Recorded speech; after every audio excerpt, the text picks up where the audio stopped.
all county offices will be closed on Monday, April 1st in observance of the Cesar Chavez holiday. All county offices will reopen on Tuesday, April 2nd, 2019.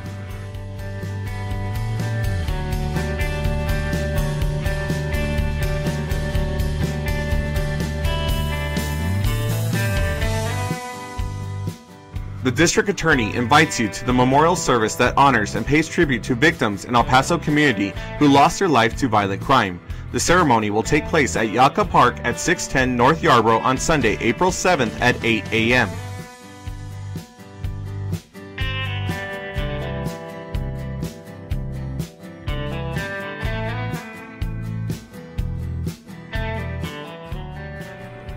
The County of El Paso Public Works Department is offering sandbags at no cost or requirements to the public.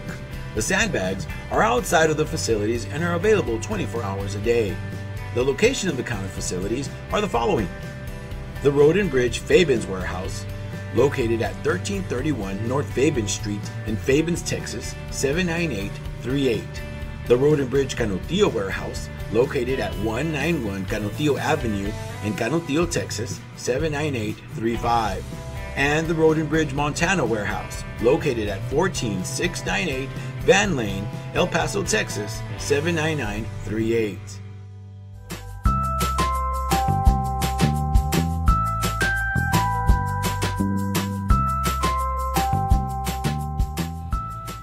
Don't wait in line, pay online. Visit the Financial Recovery Division website at http://www.epcounty.com/budget/financialrecovery.htm to make your payments online or find out more about our kiosk locations. We now accept payments on misdemeanor, felony, and justice of the peace cases.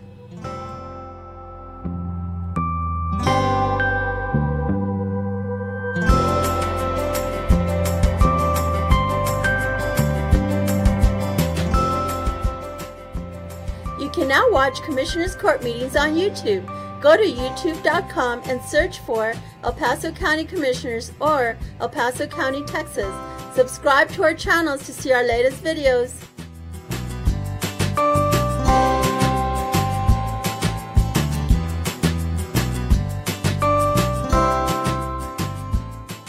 Did you know the County of El Paso's Purchasing Department is responsible for ensuring that all items and services needed by various county departments are purchased in the manner required by the state of Texas? Whether through formal sealed bids or smaller dollar.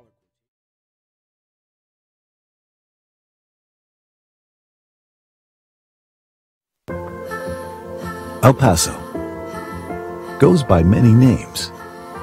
Sun City, 915. We are known for history, culture, food, and art.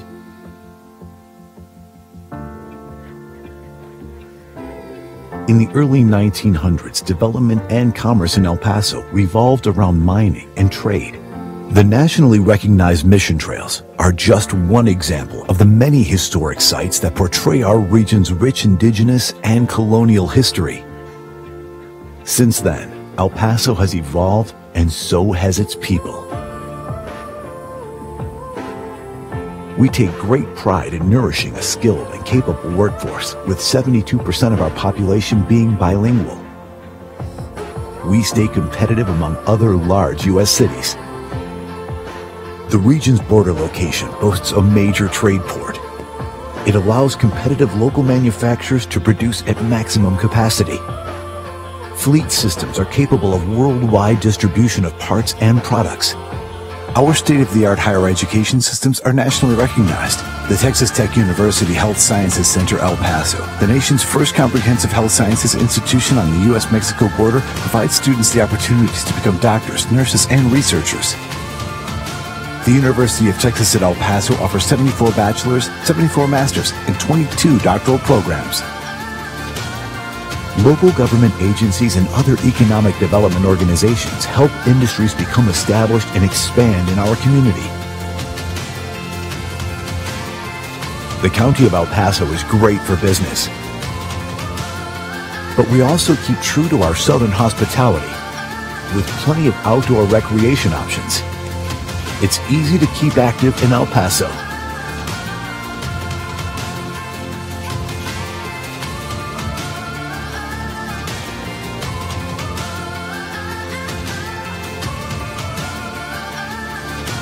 We are constantly looking for new industries interested in expansion.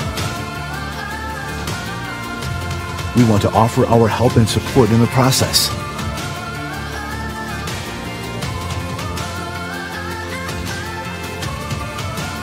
No matter the name, El Paso is proud, strong, progressive.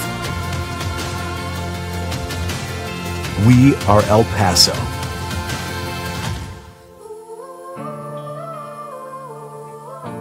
Come see what we can do together.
All right, welcome everybody to this budget kickoff. Wally told me that he wants me to slam my fist down this year because, and what did you call it, Wally? violent passion? No. Because it is a hold the budget year, and we're going to talk about that. There's a number of things we need to consider as department heads and departments as we're thinking about our budget over the next year.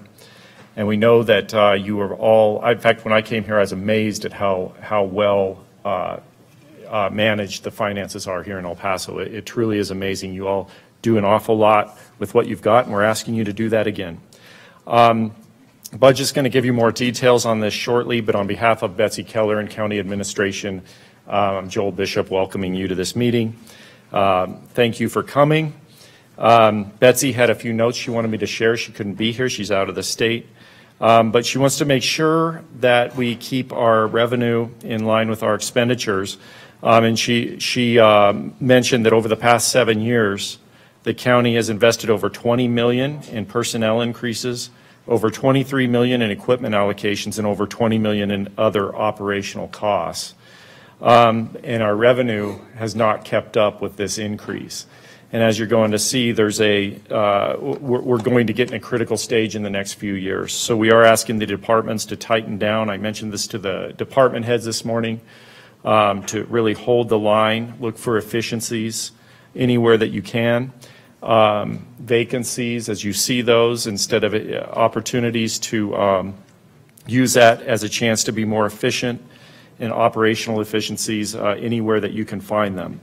This is a critical time, and we want to stay ahead of it and keep El Paso as a great example of how to budget in county government. Getting our future in line with our revenues is the one way we can be able to consider adding services, other operational increases, and pay increases in the future. This can affect that. If the expenditures keep going up without additional revenues, it could affect pay increases and everything else that we enjoy right now. We appreciate your leadership in finding these efficiencies, reducing expenses, and finding opportunities to increase revenues. With that, I'm going to turn it over to our budget director, Wally Hargrove. Thanks, Joel. How's everyone doing today? Awesome, awesome. All right, so this is the budget process kickoff.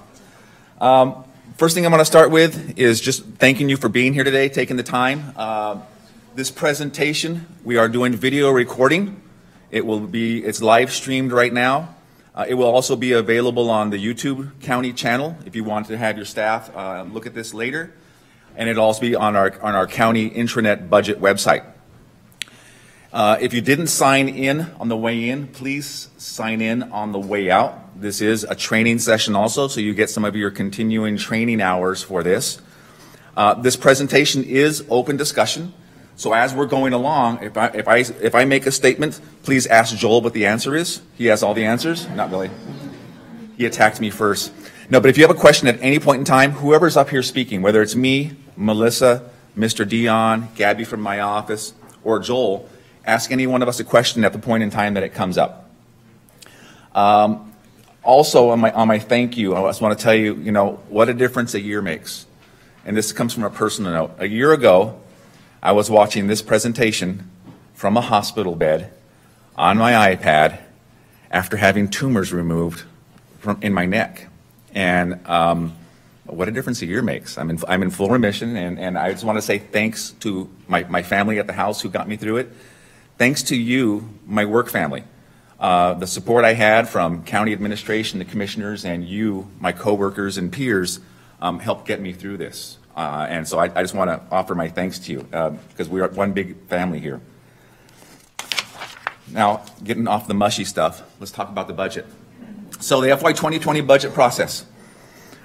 We met with commissioners along with HR, our auditor's office, last week on February 28th during our special meeting. We gave them an update on our financial condition.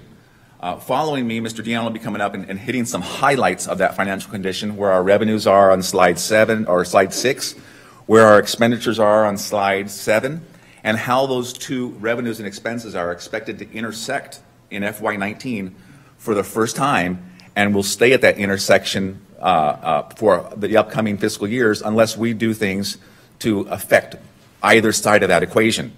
Of course, the two sides of the equation are revenue. Those of you that are revenue producing departments where you charge fees, You do billings to outside agencies. Whether, Constable, you're collecting on a foreign civil service or going out there and collecting on a warrant, we want to make sure we're making every effort to maximize our collections. I challenge my team down in financial recovery, and I'm looking at them now. I challenge them all the time. And again, in this budget cycle, I'm going to look at what can we do to improve our bottom line and to improve our collection process and hold those people that owe the county money accountable for what it is we're attempting to collect. The flip side of that coin, expenditures. As you see the expenditure models coming up and the projected fund balance, Joel started off with it. We need to look at what we can do internally to take advantage of any process changes that we've done. Let me look for one document I have here.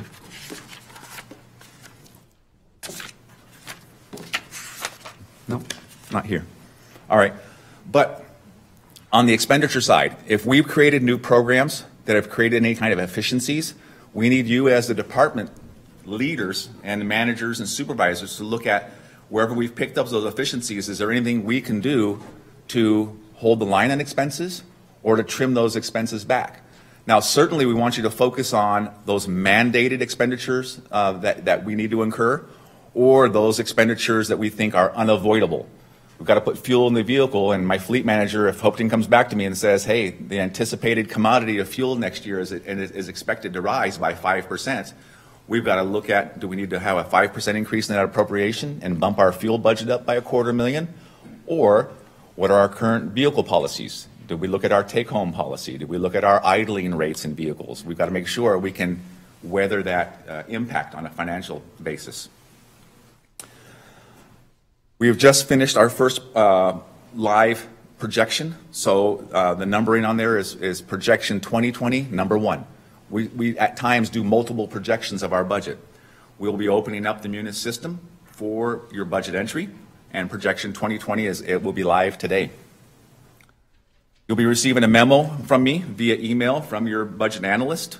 That memo will give an overview of what we're talking about today. You'll also have your budget entry instructions. That will include how to submit your budget through our financial system, Munis, how to download and export your current year budget and revenues, and how to download and export your staffing table. So those are all documents you'll need as you're finishing off your budget preparation and preparing for your budget entry. We have conducted several days of training on how to do budget entry in Munis, and we will be hosting, and Gabby will go over the dates with you, some additional days for you to have the ability to come in. If you want to have be walked through how to put your budget in the system, we're going to have the classroom reserved all day at a future date before the budget deadline for us to assist you with getting your budget in the system. So with that, I am going to cut over to Mr. Dion, who is going to give you an overview of the revenues, expenses, and fund balance.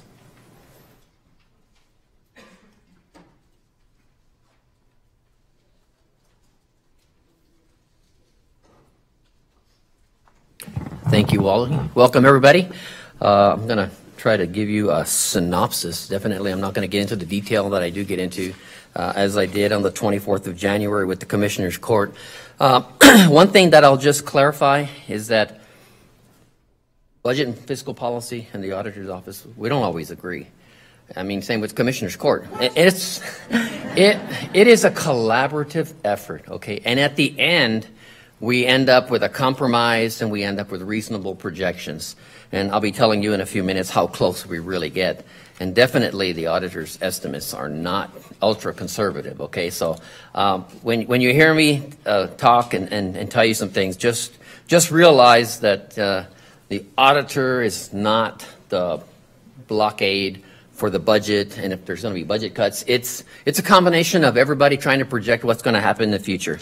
So my discussion is just going to really be at a high level, letting you know that the auditor has a responsibility to summarize financial data on a regular basis. Monthly, I do a financial report to the Commissioner's Court, and I'm focusing on the revenues, the expenses, and I have to project the fund balance as of the end of the fiscal year. Every year, it seems like we have to do projections even more and more. I used to do projections at the end of the year. I did my first projection for data based on December. So as of the rest of the fiscal year, I'll be doing a projection January through August until the adoption, and we'll try to give the most accurate projections possible.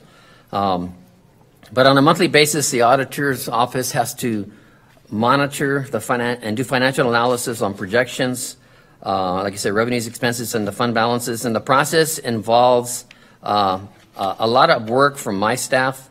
But when I do those projections, I really can't do that in a silo. I'm going to tell you in a few minutes about the revenues and how they're stratified, but if you all are aware of things that are happening, for example, I'll use the sheriff as an example. We bring in over $20 million from federal prisoners. Well, if the Marshal Service decides that the prisoners are now going to go to New Mexico, now I need to know that I can't project the next year, and the 650 is going to drop in half or whatever it might be. I guess I should have changed the slide. So basically, I'm focusing on the history, the trends going on, and there's a lot of assumptions that we have to be aware of. Economic impacts. One of the things we've been focusing on right now is our sales tax has been coming in, and it's been up every single month. And our concern about revenues going up is what goes up usually comes down. And it's been a while since we had a Paso devaluation, but this community is continuing to grow, and the county is focusing on economic development. So I think that is a key factor in a lot of things that are happening. So let me just focus on revenues for right now. Just some key factors on revenues for the fiscal year that just ended that's under audit. Total revenues total $271.5 million. That was an increase of $6.6 million or 2.48% over fiscal year 17. I'd like to note that the most significant revenue source is from taxes, approximating $214 million. That's 80% of all of our revenue. Okay, that's property taxes and sales tax. Property taxes is about 60% and 20% is sales tax. Charges for services is 14, so that leaves 6, okay? The one that I'm really asking you all to help me with is mainly the charges for services and the miscellaneous. And like I say, it doesn't amount to a lot. It's around $58 million in total. But like I said, if it's AG, child support, and the district clerk or the DRO, you're losing a contract or it's changing, I just need to know so that I'm not over projecting for the next year, because if we end up with a shortfall, then the court wants to take action to reduce the expenses. And then the other thing, and I'm only going to be focusing on the budgeted funds. That's mainly the special revenue general fund, capital projects for interest earned. But some departments have special revenue accounts that are budgeted, and that's separate and apart from your regular budget. So you need to be looking at those too to make sure you're in agreement with my estimates. I'd like to just point out over the last 5 years, 2014 through 2018, revenue growth on average has been 10.6 million or 4.43%. When you look a lot closer as to what's been going on, when you look at 2017 and 2018, the average growth has diminished to 6.8 or 2.6%. Okay, we have our ups and our downs, and right now the revenue is on a decline. I know we just had reevaluation on property, so we're already counting on some additional revenues there. But just keep that in mind, that revenues are already on the way down for the last 2 years based on average. One thing I'll just point out is by law, estimated revenues come from the county auditor plus any anticipated fund balance. And that's the limitation that the commissioners have on their 2020 budget. And as I said earlier, our estimates are not ultra conservative. And as of FY18, the difference between budget and actual was 2.3 million or 0.084%, which is darn good. Can I add something there on the revenue? Absolutely. So on the revenue, right now, as you're aware, we're in a legislative cycle.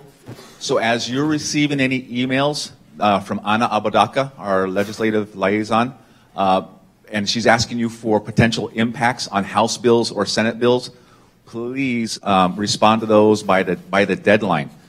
The reason being is if those bills are moving through either the House or the Senate and ultimately getting signed by the governor, we need to make sure if there are increases in revenues or decreases in revenues, that we are aware of those bills, what the fiscal impact is, so Mr. Dion could include those in his certified revenue estimates.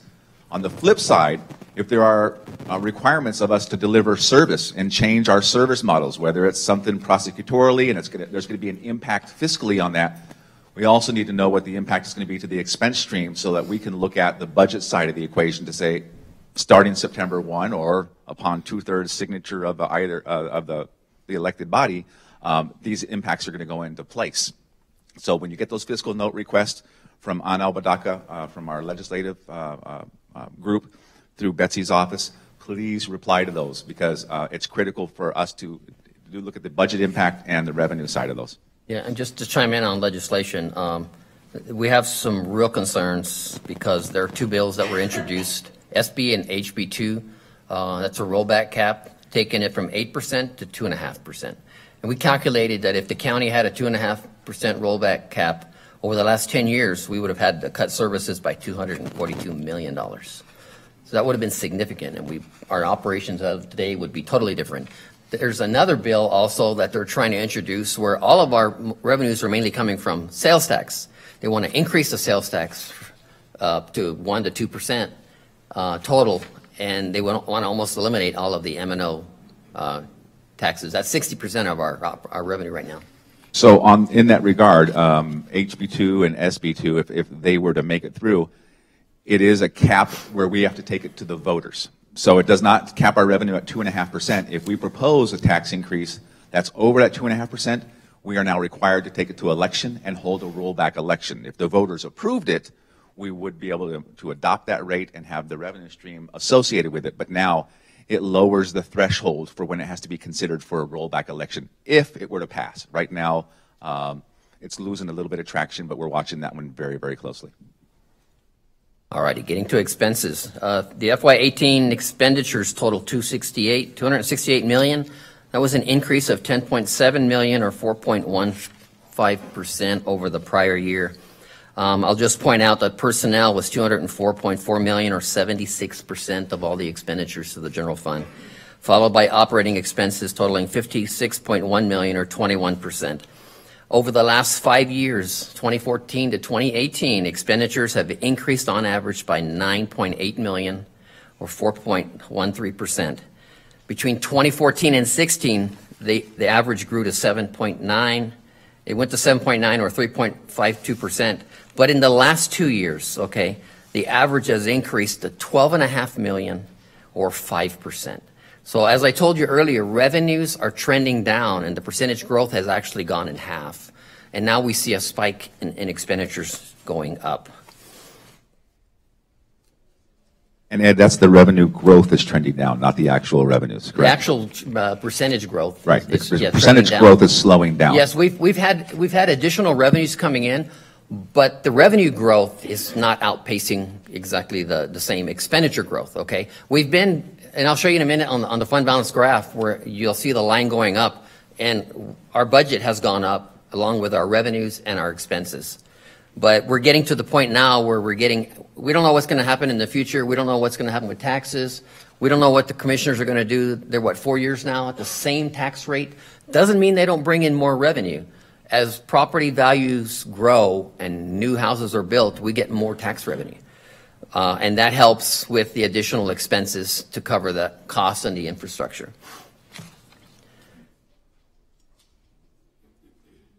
So as I was saying,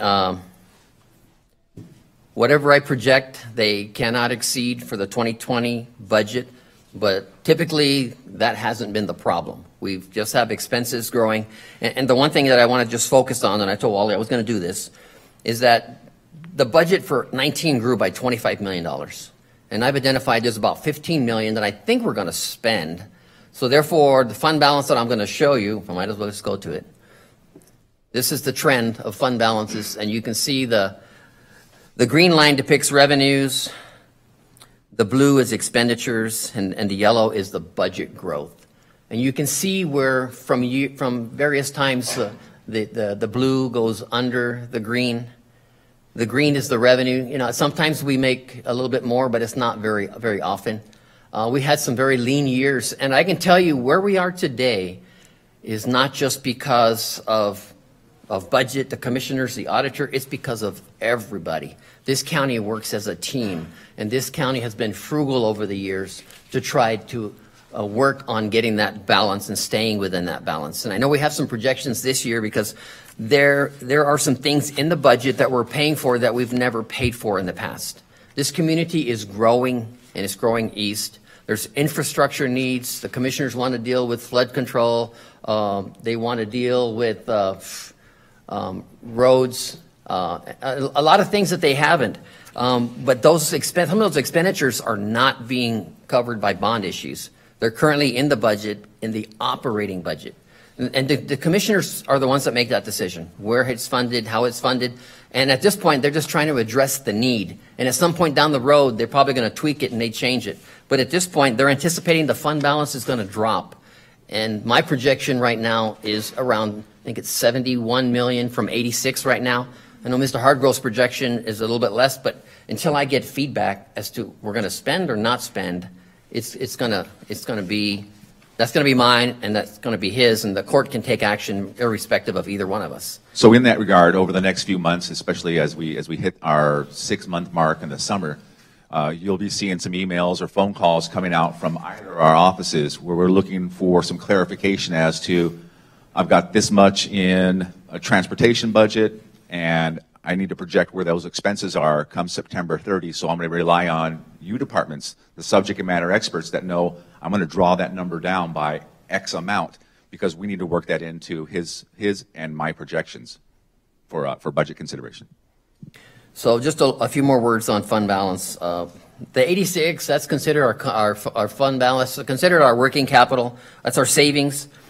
In the 19 budget, we designated 37.7 million of that 86 to balance the budget. That means we have expenditures that exceed the auditor's estimate, but they can budget all the way up to the amount that I estimate as fund balance. So that left 48.4 million, and the budget was 314.8 million for 19, and we have a goal of 15% of the subsequent year's budget or 3 months operation. So that would have required, for 3 months, it would have required 78.7 million. So that's getting real close to the 86. And the 15% would have been 47.2. But the fact that we're designating 37 to balance the budget, you have to reduce the 86 by the 37 because you're planning on spending it. And it's only the amount that you don't have as committed or obligated to spend. That's the only thing you can use as being available in case you have an emergency or something. And the difference, basically, I think there's a 90% rule now. Whatever the auditor's projected fund balance is, they want 90% of the uncommitted portion as a reserve for emergencies, and that's put in the adopted budget. That way, if anything happens, the court just has a meeting, they can decide how to spend it, and they can do it. Otherwise, by law, they have to have a public hearing, just like they would do a normal adoption of a budget. So it's more efficient going it this way. So with that, I just want to reiterate to the departments that you can help me, and you have revenues in your department. Some departments don't have a lot of revenues, but if you have a revenue that's material to your department and that you bill other agencies, I encourage you to let me know monthly. We can actually, we have a module, it's a Munis General Billing module that we can show you all how to enter the data, or you just send it to us and we'll enter it. But bottom line is, if you tell us what you're billing, we know what to plan on, because it's realistically you collect what you bill. So we can have better projections, and it helps us overall project for the next cycle, for the next fiscal year. So the more input I get, the better my projection is going to be. And if you all have any questions or you want to contact my office on the estimations, you can talk to my Division of Revenue Estimation and Analysis, Donna Teague. She's sitting right here. She's in charge of that division. So you can email her, call her, send her your information. It would be nice to get something on track for a monthly update. And we can set up the receivables. So you can talk to Laura Martinez, Renee Valderrama, or you can talk to myself or Barbara Franco, my first assistant, any of us, and we'll be glad to assist. And I think with that, I'm going to turn it over to HR. Melissa Carrillo.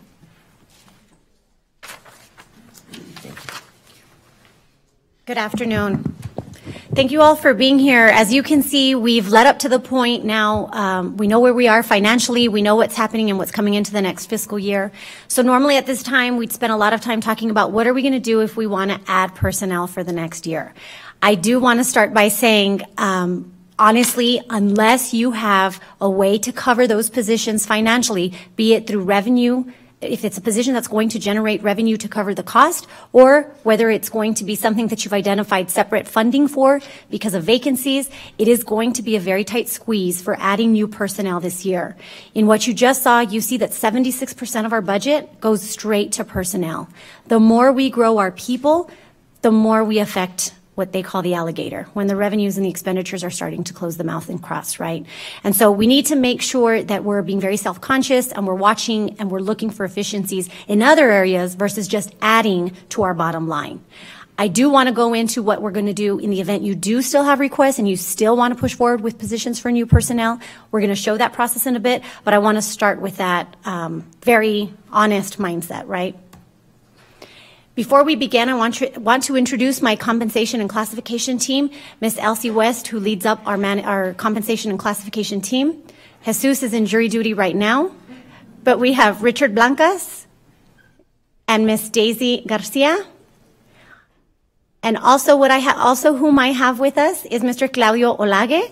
He is our intern in this department, and I especially wanted to call him out because as we think of unique and different ways to help get the work done, because as I said in department head meeting this morning, every one of you probably deserve so many more resources and personnel to get the job done. In public service, we work more with less, but we've got to get creative.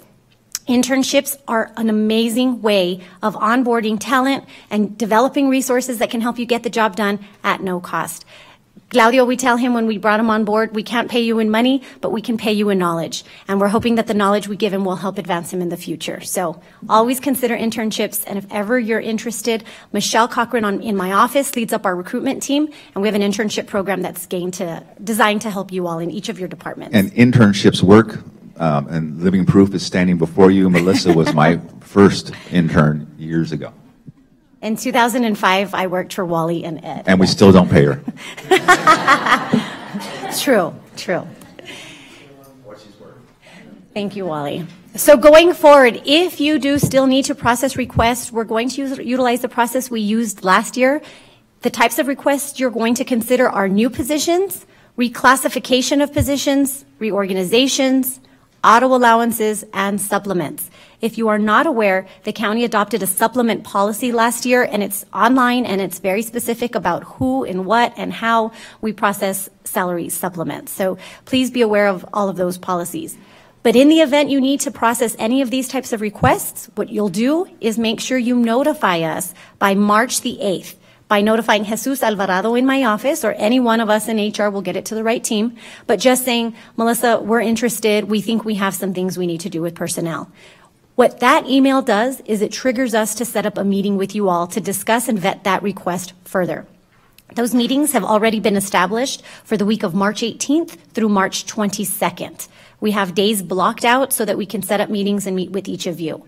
Sometimes what happens in these meetings is the department will come and say, I need this, I need that. And in working with them and talking through some of their vacancies or even technology or software that might be a better option for them, that is what that meeting is done before we say, you're right, you do need personnel, or this is a reclassification. A lot of times what we've seen also is people wait till budget to reclassify positions, and there's budget savings that we have identified through salary savings in your department where we're able to address that mid-year versus having to wait until the budget. So those are really some of the reasons why we'd like to meet with you versus just giving you a paper, putting all the work that you all do into justifying those requests, all to have it denied, right? So we want to make sure we meet with you. Thereafter, after the conversations are had, we will then notify you by March 29th whether a staffing adjustment request form will be delivered to your office or not. We will say in some shape or fashion, you are approved, here's the staffing adjustment request form, please complete that and turn it into us no later than a certain deadline. If after our meeting we say this is not something that we think we can consider this year, you will receive a denial, and you are able to appeal that denial. And we'll talk about that in just a bit.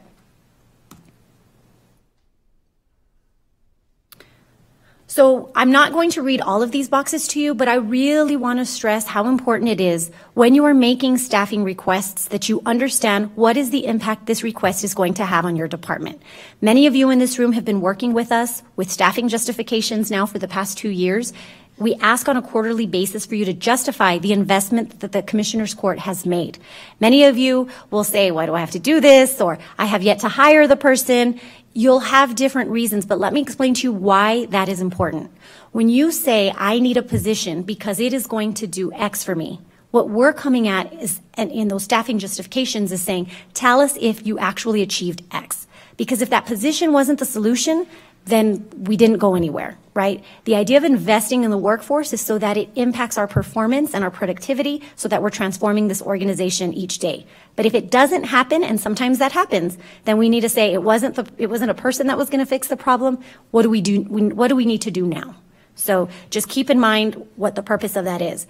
Every year at budget, we are presenting to Commissioners Court and letting them know, Commissioners, 2 years ago, you invested $1.5 million in new personnel. Let us tell you what you bought with that money. If we have a hard time telling them what they bought with that money, some of the requests or some of the recommendations we may make to Commissioners Court is that those positions either be riffed, those vacancies be closed. A lot of times what we see is new positions are given, and then we track on our recruitment side. Positions stay vacant for 40, 60, 90 days. Sometimes we have vacancies that stay open longer than a year and 2 years. And at those moments, it triggers us to say, do you really need the person? Do you really need that body? If so, let's work with you to recruit quicker, or let's look to see if we can shift those vacancies to other divisions that might help you where you find a bigger need at that time. Okay? So that's kind of what this is about. And I'm going to give you an example here. You'll see the staffing adjustment form request language. Someone might say, requesting one admin specialist due to increased workload. Many of us in this room, that probably fits our profile. But a better example of what that looks like is, due to legislative change, SB, whatever it be, required online filings have increased by 47%. As a result, department is requesting one admin specialist to maintain the workload. If that position was given to you and those staffing justifications are giving every quarter thereafter so that we could ask how it's progressing, we'd want to be able to see if that 47% number was actually hit in any way, shape, or form. You might say, we're progressing slowly, but I'm still at 22%. It took us a while to onboard and train. We're barely at 18%. But the idea is we want to see that person actually impacting your performance expectations. And so what our comp and class team is going to be looking for when those staffing adjustment request forms are turned in are the measures appropriately documented when they're first justified, so that when we go and ask you later to justify, we're still using the same numbers. What we're seeing right now is some of the departments struggling to justify what they got because they don't know how to quantify it. And so we want to be sure that we don't even accept forms at the onset unless they're written in a way that quantifies what you think the person or the additional personnel will do, so that we can help you justify it going forward. Does that make sense? Okay, awesome. Auto allowances, in the past, there's been some confusion. Operations on budget side will receive auto allowance requests. Please know those auto allowance requests should be processed through HR. We do that because we want to ensure we're watching and we're justifying on auto allowances as well. Irene in community service, I'm going to pick on her. She does a great job every year tracking her auto allowances that are given to her employees, and will say they've increased in mileage. Let me show you how. We need more money. Or they've changed route assignments. Let me decrease in money. And so we really rely on you to track what we're doing with auto allowances. As many of you may know, travel reimbursements for auto purposes is not something we typically support or encourage. If your employees drive regularly as part of their daily duties, we ask you to work with us on possible auto allowances. We have the templates, we have the policies, and we'll definitely work with you on identifying who might be a candidate for auto allowance and how to justify that going forward. So in closing, these are my key dates. I know that, Wally, I believe you're going to give out the calendar before we leave, and Gabby will go over the entire calendar. But from an HR perspective, speaking on personnel alone, March is a big month. As soon as we kick off, we need to hear from you. If you still think you are going to ask for new personnel or any other type of position request change as we discussed today, we need to know that by March 8th. I know that's a 2-day turnaround. We're hoping that you've been thinking about this for the past few months. So please let us know. If you can't make that deadline, let me know. But we need to know the sooner the better so that we could set those meetings up for the week of March 18th. We talked about the staffing adjustment form going out with a deadline towards the end of the month so that appeals will be given with Betsy Keller on April 12th. If you receive a denial and say, I do not agree with HR's assessment, I absolutely think I need something in terms of personnel, you may submit an appeal request meeting with Chief Admin, and we'll guide you and walk you through all of that so that you can speak with her. If she overturns that decision, that SAR form will then be given to you with a deadline of April 26th to be submitted. The next 2 months is when the comp and class team in my office will be meeting with each of your departments who made requests from May until the end of June. That gives us 60 days, 2 full months to go in, analyze, conduct job watches, conduct position analysis questionnaires, whatever needs to happen so that we can see what your request truly looks like before issuing a support or denial towards the end of this budget hearing process. Does anyone have any questions on my portion? Thank you for your time. With that, I'm going to turn that over to Gabby Ferro or Wally Hardgrove. One of the two. Me real quick, and then I'll cut over to Gabby. So most of you, I hope, all but a couple that I know of on my counts, have already met your analyst. And right now I want to introduce your budget analyst to you. So as you're working on your budget development, you're looking at your operating request, you need information, you need assistance, I want to reintroduce who your analysts are real fast. So we have their contact information here on slide 19. And then on slide 20, I want to introduce the team real fast. So Frank Rios oversees county court, commissioner's court, county administration, budget and fiscal, tax office, and community service and corrections. To the right of that, we have Mackenzie McLaughlin. She oversees constables, JPs, ITD, JPD, MOUSC. I just want to test you guys, see if you're reading. Human resources, domestic relations, and the auditor's office. Below her is Yvonne Aranda. Yvonne oversees associate courts, council of judges, county clerk, district clerk, court administration, probate courts, district and county courts, purchasing, and econ development. Over to the left on your slide is Ms. Danielle Chavez. She oversees agri-life, parks and rec events, public works, medical examiners, and elections. And closing out the group is our newest analyst, and that's Aubrey Cowder. She oversees the sheriff, criminal justice department, county attorney, fleet management, public defender, district attorney, and community services. Also here from our office is my deputy, Miss Gabby Ferro. Gabby, introduce yourself. Her picture's not there, but I'm transitioning over to her. And then my executive assistant, Bere, who you will be barraged with emails from if you haven't already, on your calendars and your required dates of various document submission. With that, I'm going to turn it over to Gabby, and Gabby's going to close out the last part of the presentation, then we'll open it up for general questions if you have any other. Thank you, Wally. Good afternoon, everybody. I don't think I'm tall enough for this. Sorry. I didn't wear my really high heels today. Okay. So I'm going to go quickly over what you're going to see when you open the projection. A lot of you, this isn't your first year. A lot of times when we do something once a year, it's not very familiar when we open it up again. And so as we mentioned earlier, the projection as you're going to see it in the next year budget entry is going to be numbered 20, 20, and then the number 1. That follows the sequence that we've been following since 2018 that we started with the Munis system. It's been 2018, 1, 2019, 1, we're now at 2020, and then number 1. When you open it, it's going to bring up, and those of you that came to our February work sessions that we had when we went over the projections and how it was going to look, we did do that right, yeah. if you don't narrow it down to only bring up something specific, it's going to bring up all of the accounts that you have access to. It's going to bring up all of your revenues and all of your expenditures. So if any of you missed the opportunity to go to one of those sessions, our analysts, as we introduced them already, they're great resources for you to have, for you to reach out to. Additionally, on our intranet website, we have the instructions on on how to do all of this. Additionally, when we send out the email, you'll have the instructions attached as well.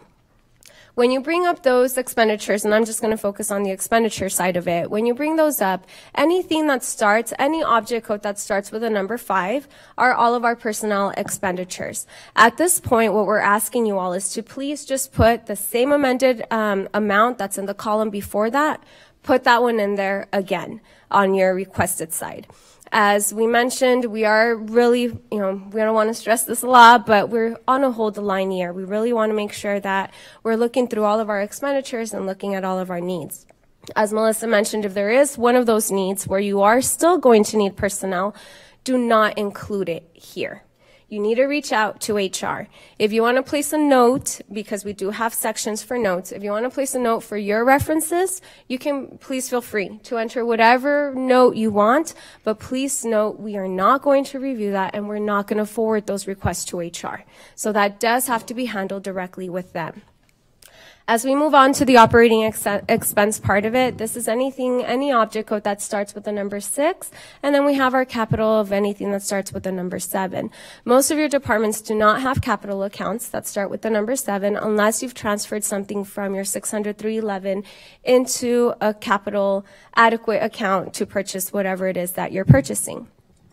However, at this point, this is where we want to reemphasize that as you're looking at your needs, as you're looking at your operating needs, what is it that you're going to really need for this coming fiscal year? Are there any efficiencies that you've been able to modify within your budget that are resulting in a decrease in maybe the printing of paper, or maybe in mailing things out? Maybe you're putting it on the website. Maybe you're finding other sources to be able to get information out there that is not really affecting your operating budget as much. Your operating equipment, that's the 600-311. This is the account that has been given to you all to be able to replace that equipment that is less than $5,000, unless you're going to replace that's less than $5,000, because anything that's over a replacement of $5,000 goes through our CIP, which the deadline was back in January. We do encourage you to continue looking at what your plan is. What is it that you're going to replace this coming fiscal year? Is it something that's going to require more money than what you have in there right now? And if so, we need to know that at this point so that we make sure that we monitor that there's no more spending going on right now, so that we can transfer it, we can reappropriate that money next year as well. If you have a question on how this process works, again, please reach out to your analysts as well. We want you all to please keep in mind those maintenance accounts or those contract accounts that you have. Is there anything that's going to change this coming year? Are we going out for possibly bid for a new contract that may lower or may increase your price? But all of those different situations, please make sure that you're discussing those with us, that you're including those needs as well in your requests. If you have any questions on any of your technology accounts, please make sure to reach out to your to our ITD department, which is also here, regarding I want to buy a software, which is going to help me diminish my costs on this side. But the software that I'm going to need, is it compatible with the current equipment that we have? Those are the type of questions that our ITD department will be able to answer for you all. Special revenue accounts. For all of you that do have some special revenue accounts, as Mr. Dion mentioned, they're going to need assistance on any changes that are going to affect that, any new fees that are coming in or that are lowering or whatever that may be. At this point, for the operating part of it, what we need from you is, what are you going to use that account for? What needs are you going to have in those special revenue accounts? And that's what we need put in there. Once we work with the county auditor's office and we know what the final revenue estimate is going to be, if there is a need, we will be reaching back out to you. Hey, you know what? We're going to have to cut this down a little bit. The revenue estimate is just here, or it came in, a little bit higher. Your contingency account is going to increase. Just like we did last year, we have a contingency account in every one of your special revenue accounts. What that is being used for is if there's an unanticipated emergency that comes up, we have those funding available to be able to cover that through that special revenue account. Okay? If you have a fund balance available to budget the contingency. In some instances, we only budget your operating because that is your total revenue stream. Whatever is coming in is exactly what we can budget. Exactly. I discussed the revenue changes to please make sure that you're communicating with the county auditor's office on those. Wally touched on this a little bit. We are going to have a departmental work session. Throughout this time, please do not wait until this day to submit your request. If you already have it, if you're already familiar, if you have a question on what it is that you're going to be submitting, please reach out to our analysts on a daily basis. Do not wait until March 25th, which is going to be the work session, to come and say, hey, I have all these questions. We can work with you before that. But on March 25th, we're going to have some designated time to be able to meet in the room where we had the work sessions back in February, which is the corner ITD computer room, where we'll be able to assist you and to be able to submit your information or submit your request. If you can, we just ask that you please come prepared with all of your supporting documentation and maybe in a USB drive, or if you email it to yourself, so that we can help you upload all that information. But please do not wait until the actual 25th if there's no need for, if it's something that you can do ahead of time. Lastly, our grants. If any of your departments that work with any grants, if you know of changes that are going to happen in your grants, maybe it's not looking like you're going to get funded this coming year, or throughout the year you went before the court and requested a change in your grant that resulted in the general fund needing to pick some part of that up, please, bless you, please relay that information to us at this time. The last thing we want is to see any of those accounts, fall through the cracks because we thought, this person knew, or that department knew, or you knew, or we knew, and that communication is not really happening. But if you know of any changes in your grants that are going to require, whether it's personnel or operating, any of those changes that might require something happening on the general fund side, please, I ask that you please reach out to us. These are just some budget important dates that we want to go over very quickly.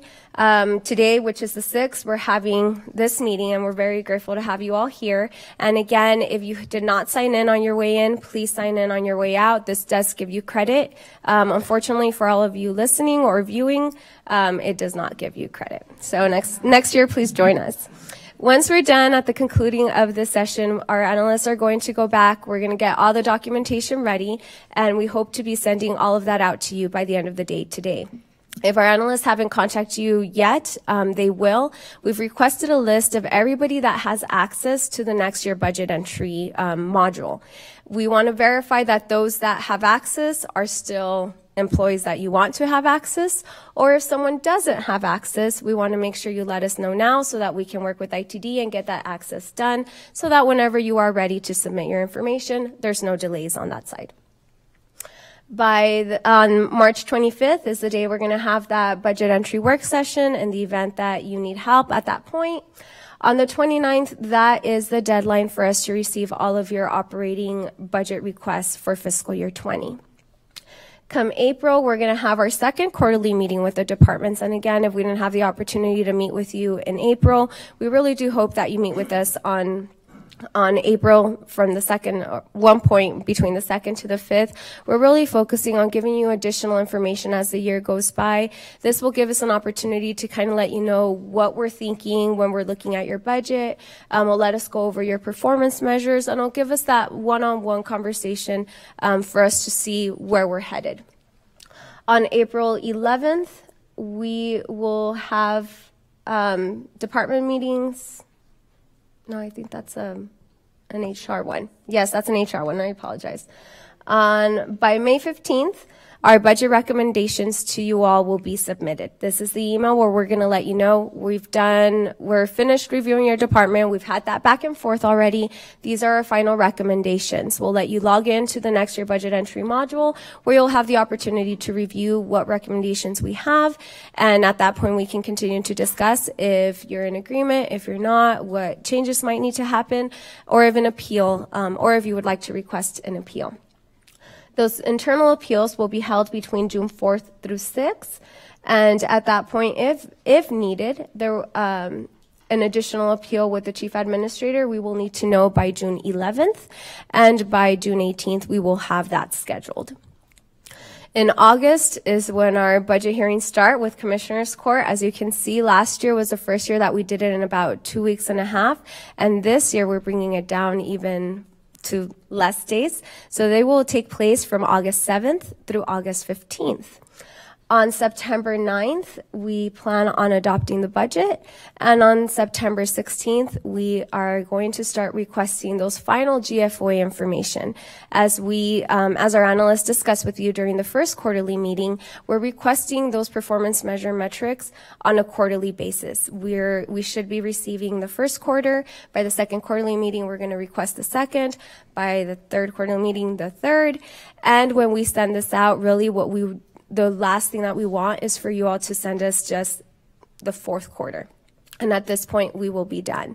This year, we're really excited the way that we've revamped budget hearings, the way that we're revamping the documents that we're going to give the court. Everything is going to be in one book. And we're really excited for this new process that we're doing, but it really does take all of you to help the county be successful. So we do ask that you guys help us out with that, participate in the needs that the county has. So if we have no questions up until this point, this calendar will be included as part of the email that we're going to send out. We do have some hard copies outside as well where you signed in that you can pick up one, pick up a couple, send to those that couldn't be here with us. But this pretty much covers all of those key dates that we've been discussing. As you can see at the bottom of the slide, we have the legend on what this means. The little circle are the budget dates. Anything with a star is the fiscal year 19 CIP dates when we're coming up to that deadline for any of the projects that were approved last year by the court from CIP funds. We have the down-looking triangle. Those are the fiscal year 20 CIP dates. This year, just like last year, we plan on adopting the budget with the CIP recommendations made from our SMEs. The square is when the budget process begins and when it ends, and it starts with today and with the adoption of the budget on September 9th. And lastly, the pentagon shape are all of the HR dates that Ms. Melissa Carrillo went over. Yes, Barbara? Yes, they have. So this is a new one. Yes, please. Please disregard if you guys had the last one that you had. Please toss it, and we have a new one here. Also, on one of the slides that Melissa went over, the appeal date with the county administrator had it as the 12th of April, should be the 11th of April. Okay. So at this time, we would like to open it up to any questions that anybody may have, whether it's revenue related, HR related, or operating related. But we do want to just remind you all that we are a county family, we are a county team. Every department's success is a success on the county. And we hope that as we continue through these times that we're trying to avoid having to get back to what we had to do in 2008 and 2009, that we can move forward and look at the big picture and really look at our operations and see how we can assist with this county goal that we have.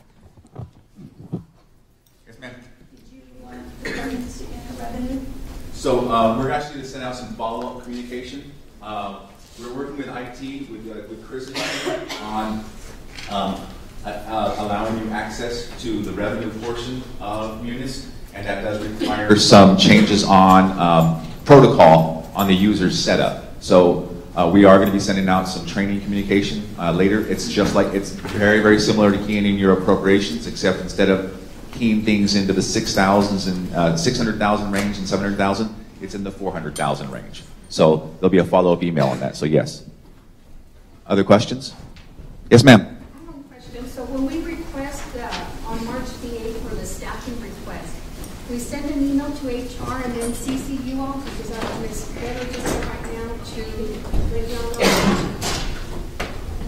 So that's a really good question. When you email us, you don't need to email or copy budget because it's strictly an HR item. So we're really trying, we do this together, but at the same time, personnel's ours, operations theirs. We meet frequently to communicate what those requests look like. But if it's personnel alone, it's March 8th to our office alone. And what I meant to say on those was on the next year budget entry, if you do add some notes regarding personnel that you've requested on the 5,000 object codes, we're not going to send that over to them. But you can feel free to include any notes you want on the 5,000 next year budget entry.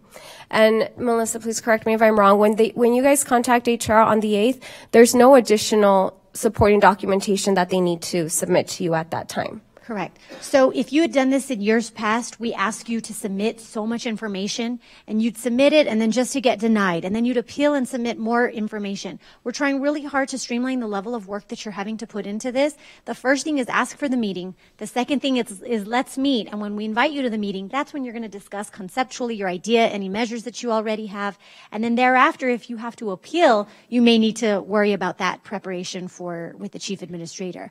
But when you are first coming with us, something that's changed from last year is I wasn't involved in the first batch. It would be my team, and then me, and then Betsy. And that's just a lot of layers for you all to have to go through, and we don't want to do that to you this year. So this year when you meet, I'm going to be in the meetings with my staff because I'm more connected with the county strategic plan, so that if you're asking for something that my staff may not recognize, I'll be in there to say, you know what, that is one of the new top priorities or strategic goals, right? So we're working as a team, and we're eliminating a layer for you. Elsie, you wanted to say something? The one thing I want to say is when we have our first meeting, like Melissa said, usually there's those layers. When you come to the first meeting, please bring all your information that you're wanting for that request. Please bring everything at one time, because what's happened in the past, you bring this much paperwork and you discuss it with us, it gets denied. When it gets to Melissa, there's this much more paperwork, it still gets denied, then it goes to Betsy, and then there's a whole lot of other stuff, and then at that point it may be overturned, but it could have all been eliminated had we received all of the information at the first meeting. So please make sure you have all your documentation and bring it to that first meeting. And one more thing, I know what Sylvia was referring to is if there's going to be changes in your grants, whether they're personnel or operating, that are going to affect in the next fiscal year. If it's personnel related, please let HR know. If it's operating related, please let us know. But yes, that's in regarding to the grants. Of any changes that you know that may affect some of the funding or funding coverage, yes, please relate to the adequate party. Constable, you had a question? No, well, the reason bring some extra paper later is because at the first meeting, they say, well, if you would have brought this, you would have brought this extra, or they're asking for a little bit more information, so at the second or third meeting, that's what we bring extra paperwork. Well, we ask you to provide as much documentation that's going to provide compelling reasoning and logic behind why that request is being made. So if you got it up front, present it up front. And Constable, what I want to try to do is eliminate the extra work that you all are putting in, all to get a denial at the end, right? So ideally in that first meeting, we're all on the same page, we figure it out, and we say, you know what, you do need new personnel. This meets all the criteria we discussed at the kickoff, let's move forward. So whatever you have, bring it to that first meeting. Ideally, you shouldn't need additional paperwork, but we've streamlined our layers so that you don't have to do extra work this year. Hopefully it'll be helpful to you. Did I see another hand over here? Was it Norma? No? Okay. Any other questions? Yes, ma'am. I have one final one. So Ms. Elsie was saying to bring information. So if I were to bring my information, how many packets are we talking about? 3 or 4? So the people that will be in that first meeting, there's going to be 3 of us. It's going to be myself, Elsie, and Jesus Alvarado. You don't need to worry about bringing, I would bring at least 2 packets. Because I know sometimes we leave there with binders of huge documents, and it's an expense and sometimes an unnecessary expense, but at least a packet for us, right, to consider that we'll keep, and we don't need multiple copies because we're one team analyzing these requests. If you need one for yourself, great, but at least one for us. Any other questions from the audience? Going once, going twice. So I am going to close with, I ask you to take a hard look at your departments, look at your management team, your supervisors, and challenge them to look at what can we do to take any operational benefits from any efficiencies we've created, what can we do to hold the line, what can we do to do reductions. I'm going to look out to my FRD team as well and say, look, this is our operating budget. I'm looking at historical expenses. These are the changes that have come about. Here's what we're seeing as far as volume numbers. What can we do? Is this a necessary practice for us to continue this type of expense? Is there anything we can do to reduce that or to eliminate it? So I ask, we're going to look and take a hard look from within ourselves. I ask you to challenge you to do the same. So not hearing any other questions, I'd like to thank the team that's here today, the auditors, the human resources, and our collective staff. This kicks everything off. Anyone want to make any closing comments? Just really quickly, as you consider what Wally's saying, when we look to see where we can trim down in our own departments, rather than wait for the commissioners to come one day and say, you know what, we're going to have to issue RIFs, we're going to have to issue furloughs. We don't want to go back to where we were in 2008 and 9. Let's know our departments and stay ahead of where we can cut down, possibly whether it be operations, whether it be not personnel, but vacancies. Vacancies is somewhere I urge you, if you have not looked at your vacancy list in quite some time, go back and look at it, because those vacancy lists are pretty astounding. And the last time we looked at it, Wally gave it to you a few weeks ago, how much did that total? A couple $100,000. Easily, yeah. It's like $500,000 in vacant positions. And one of the things we often get asked by the Commissioners Court is, if these positions are on the books for this long and they have yet to be filled, do they really need them? And so it's a good thing for us to look at as well. Maybe, you know what, if we've gone this long without it, let's shift it and put it over here where I know my division's drowning. And so don't forget to look at those vacancies. You might find some really hidden treasures and potential for personnel there. Ed, anything else you want to add? All right, well, with that, we're going to close it up. If you didn't sign in on the way in, please sign in on the way out. Thank you very much. Your packets will be emailed shortly. Thank you all.